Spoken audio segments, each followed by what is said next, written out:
Shalom sahabat sekalian yang dikasihi Tuhan Yesus Kristus. Biar damai sejahteranya yang selalu melingkupi kita. Hari ini mari kita bersama-sama belajar bagaimana Roh Kudus bekerja dalam diri kita.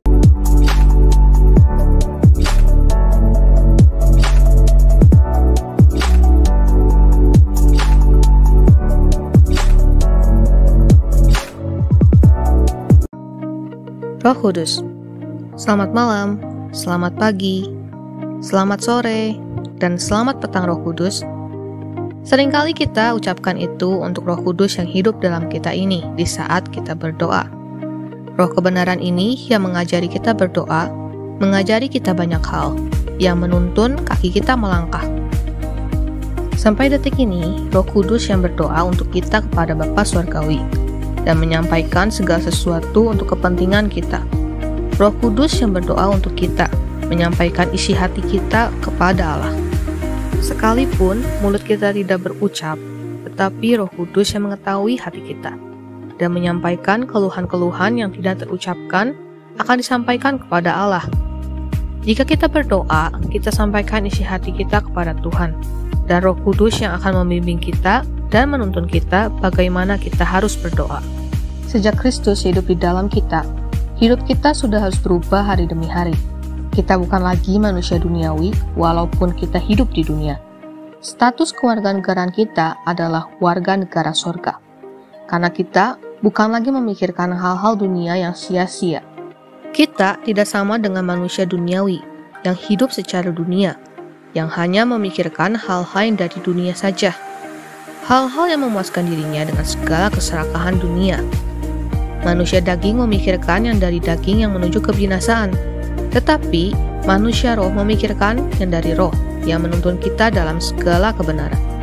Kita tidak dibiarkan sendiri untuk memikirkan hal-hal tersulit dalam hidup kita, tetapi Roh Kudus yang hidup di dalam kita ini yang menuntun kita dengan lembut, yang akan mengarahkan hidup kita, menolong, dan menunjukkan jalan bagi kita.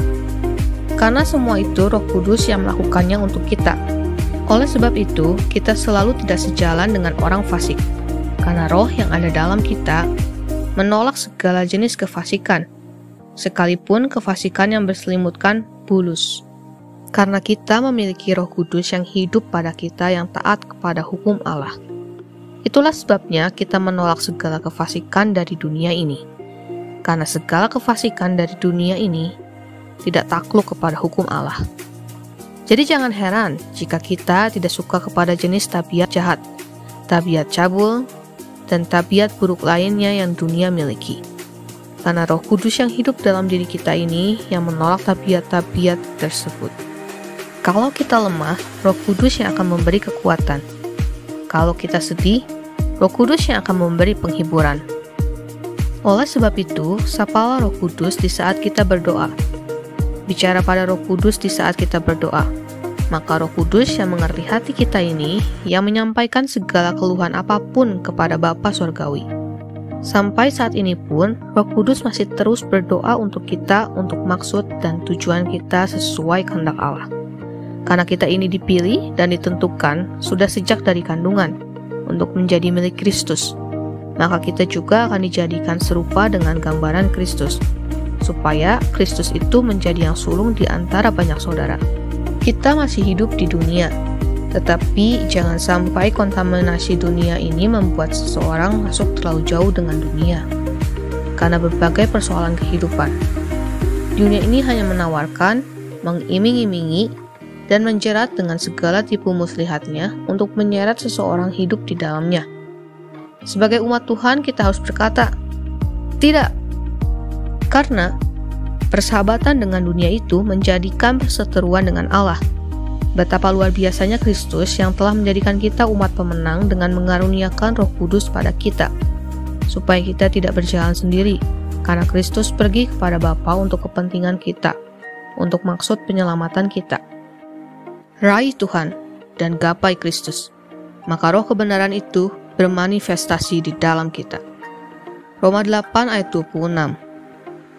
Demikian juga Roh membantu kita dalam kelemahan kita, sebab kita tidak tahu bagaimana sebenarnya harus berdoa. Tetapi Roh sendiri berdoa untuk kita kepada Allah dengan keluhan-keluhan yang tidak terucapkan.